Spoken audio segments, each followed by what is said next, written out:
تأمرون بالمعروف وتنهون عن المنكر.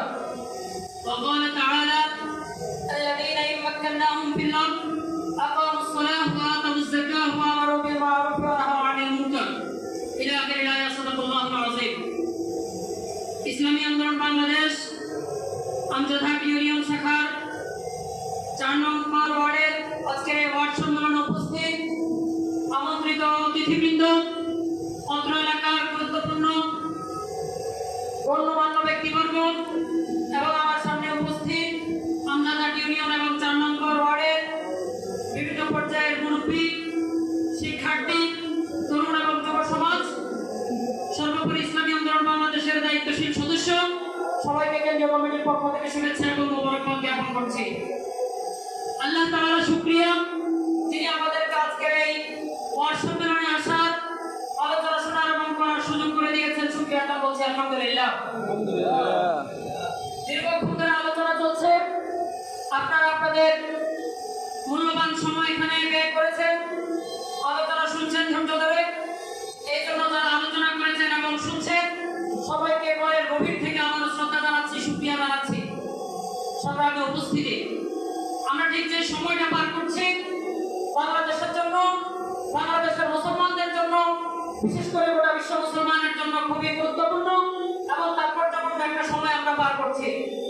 আমরা দীর্ঘ প্রায় 16 থেকে 17 বছর ফ্যাসিস্ট দুঃশাসন এবং কায়েমি স্বার্থবাদী রাজনীতির অন্তঃপাশে আমরা নিমজ্জিত ছিলাম। আস্তে পৃষ্ঠে আমরা বাধা পড়েছিলাম।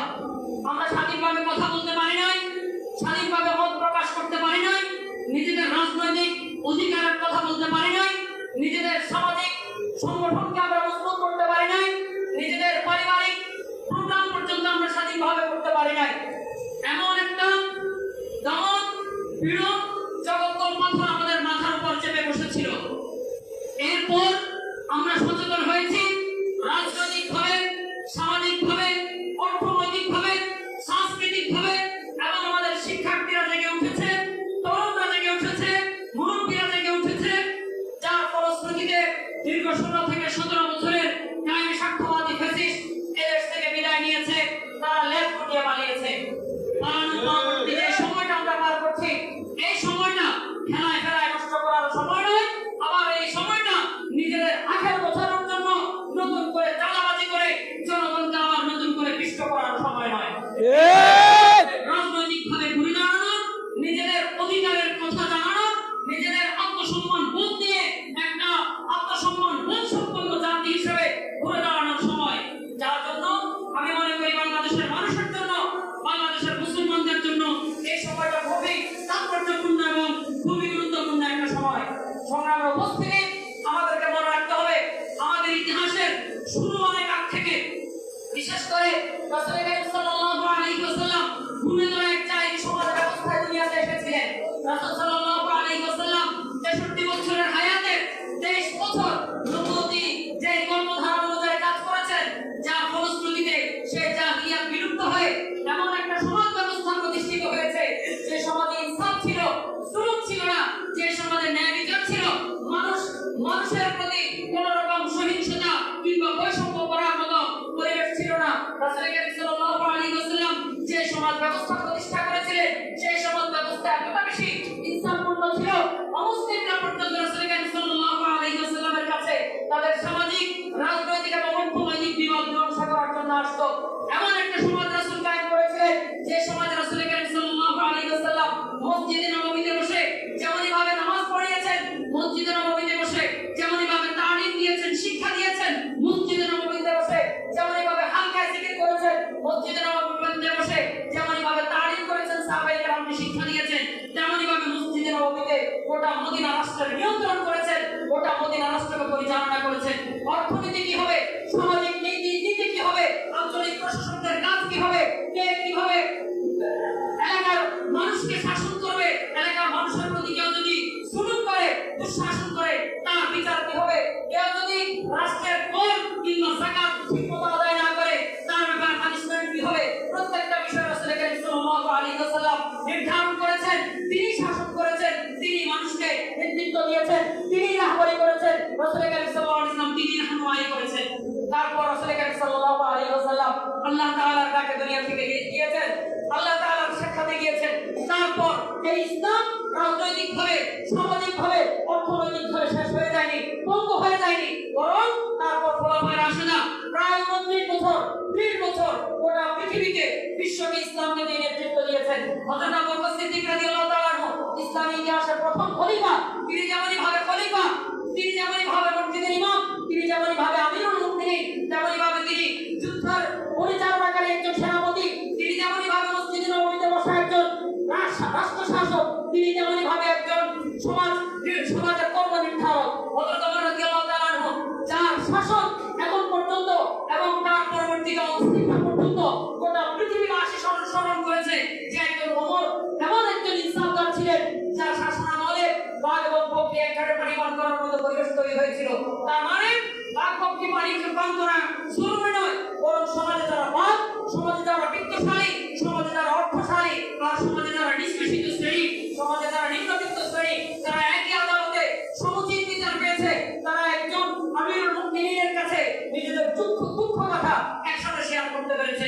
তারপর উসমান এসেছে, আলী রাদিয়াল্লাহু তাআলা এসেছে, তারপর ওনারা যাওয়ার পর বনু উমাইয়ারা প্রায় 85 বছর ইসলামকে নিয়ে বিশ্বকে পরিচালনা করেছেন। বনু আব্বাসীয়রা এরকম 500 বছরের মতো বিশ্বকে নেতৃত্ব দিয়েছেন। এরপর উসমানীয়রা গোটা পৃথিবীকে পরিচালনা করেছেন। আমরা সেই জাতি, মুসলমানের জাতি, বীরের মতো গোটা পৃথিবীর সামনে আমরা নেতৃত্ব দিয়েছি, পৃথিবীকে চালিয়েছি, পৃথিবীকে পরিচালনা করেছি। আমাদের নেতৃত্বের এতটুকু ভুল কেউ করতে পারেনি, আমাদের ইনসাফ নিয়ে কেউ সমালোচনা করতে পারেনি। আমাদের হয়তো ত্রুটি বিচ্ছুতি ছিল, আমাদের হয়তো কোনো ধরনের দুর্বলতা ছিল, যার ফলশ্রুতিতে 1350 বছর, প্রায় 1500 বছরের কাছাকাছি সময় আমরা গোটা বিশ্বকে নেতৃত্ব দেওয়ার পর, পরিচালনা করার পর আমাদের হয়তো কিছু ভুলে, শত্রুদের বিভিন্ন রকমের ছলছাতুরি এবং কৌশলের কারণে আমরা সেই নেতৃত্ব থেকে ছিটকে পড়েছি। তার মানে নয় যে আমরা আবার ঘুরে দাঁড়াবো না, তার মানে নয় যে ইসলাম আবার পৃথিবীতে পুনরুত্থিত হবে না, তার মানে নয় যে ইসলামী শক্তি আবার মানুষের সামনে পুনর্জাগরিত হবে না, তার মানে নয় যে ইসলামী রাজনীতি আবার ঘুরে দাঁড়াবে না।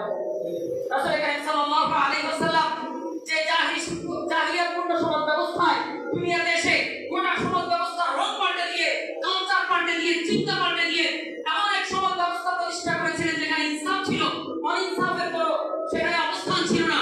আমরা যদি আবার নতুন করে নিজেদের আত্মপরিচয় নিজেরা জানতে পারি, আমরা কোথায় ছিলাম, কোথা থেকে আজকের এই অলৌকিক অবস্থায় এসে দাঁড়িয়েছি, আমরা যদি নিজেদেরকে আবিষ্কার করতে পারি, আজকের মুসলিম সমাজ, আজকের ইসলামপন্থী রাজনৈতিক দল, আজকে ইসলামপন্থী জনগণ আবার ঘুরে সেই সন্ন্যাসী করে দাঁড়াবে, যেখানে দাঁড়িয়ে তারা আবার নেতৃত্ব দিবে। কোন চাঁদাবাজ, কোন গায়কবাদী, কোন জুলুমবাজ আমাদেরকে নেতৃত্ব দিবে, আর আমরা তাদের নেতৃত্ব মানে চেয়ে থাকবো কখন তারা একজন আমাদের ওয়ার্ড মেম্বার সিলেকশন করে দিবে, কখন তারা আমাদেরকে একজন চেয়ারম্যান সিলেকশন করে দিবে, কখন একজন উপজেলা ভাইস চেয়ারম্যান আমাদেরকে সিলেকশন করে দিবে। তার কাছে গিয়ে ঘন্টা ধরবো, আমাদের জন্ম নিবন্ধন সার্টিফিকেট সরকার কোনো ফি দিবে না, সে 200 টাকার ফি 400 টাকা নেবে, 400 টাকার ফি 500 টাকা নেবে। আমি মনে করবো যে আগের যে চেয়ারম্যান ছিল সে তো 200 টাকা নিত, আর নতুন চেয়ারম্যান 150 টাকা নিচ্ছে, তার মানে এই ভালো চেয়ারম্যান। অথচ কথা ছিল আমরা সচেতন হব, আমাদের ম্যান্ডেট সবচেয়ে ভালো ম্যান্ডেট যার প্রতি থাকবে, সবচেয়ে এলাকার ভালো মানুষটা, নামাজি মানুষটা, দাড়িওয়ালা মানুষটা, বিড়ি না খাওয়া মানুষটা, তাকে আমরা চেয়ারম্যান বানাবো, তাকে আমরা ওয়ার্ড মেম্বার বানাবো। রিলিফের একটা চালও তার ঘরে যাবে না, 10 কেজি চালের 8.5 কেজি আমি পাবো, 1.5 কেজি সে পাবে, এটা হবে না। প্রত্যেকটা জিনিস আমি আমার হিস্সা, ন্যায্য হিস্সা আমি পাবো, এটাই হওয়ার কথা ছিল। অথচ আমাদের অসচেতনতার কারণে, আমাদের হীনমন্যতার কারণে, পিছিয়ে পড়ার কারণে, নিজেদের আত্মপরিচয় না জানার কারণে ভাবছি যে কবে কি হবে, হাত পা কাটি কোনোদিন ঘুরে দাঁড়াতে পারবে কিনা, কোনোদিন হাত পা কাটতে চেয়ারম্যান হবে কিনা জানি না। তার চেয়ে বরং ওই যদুমধুকতে যাদেরকে আগে নির্বাচিত করেছি ঘুরে ফিরে তাদেরকে হয়তো আমাদের নির্বাচিত করতে হবে, এমন একটা মানসিকতা আমাদের মাঝে জেগে বসার কারণে আমাদের এই 52 বছর আমাদের পরিবর্তন হচ্ছে না। সংগ্রামী উপস্থিতি, আমাদের ইতিহাসের আরেকটা শুরু 47 সালের আগে ব্রিটিশ উপনিবেশ দ্বারা আমরা শাসিত হয়েছি, শোষিত হয়েছি। তারা আমাদেরকে এমন ভাবে শোষণ করেছে, নিষ্পেষণ করেছে, আমরা ভেবেছি এই ব্রিটিশ উপনিবেশ থেকে আমাদের আর বুঝি কোনো মুক্তি নেই। তারপর এই ভারত উপমহাদেশে হযরত শাহ আব্দুল আজিজ মুহাদ্দিস দেহলভী রাহমাতুল্লাহি আলাইহি সহ মুসলিম বীর সৈনিকরা ব্রিটিশদের বিরুদ্ধে লড়াই করলো এবং অমুসলিমরা ব্রিটিশদের বিরুদ্ধে লড়াই করলো। দীর্ঘ লড়াইয়ের পর ব্রিটিশরা লেজ গুটিয়ে পালিয়েছে।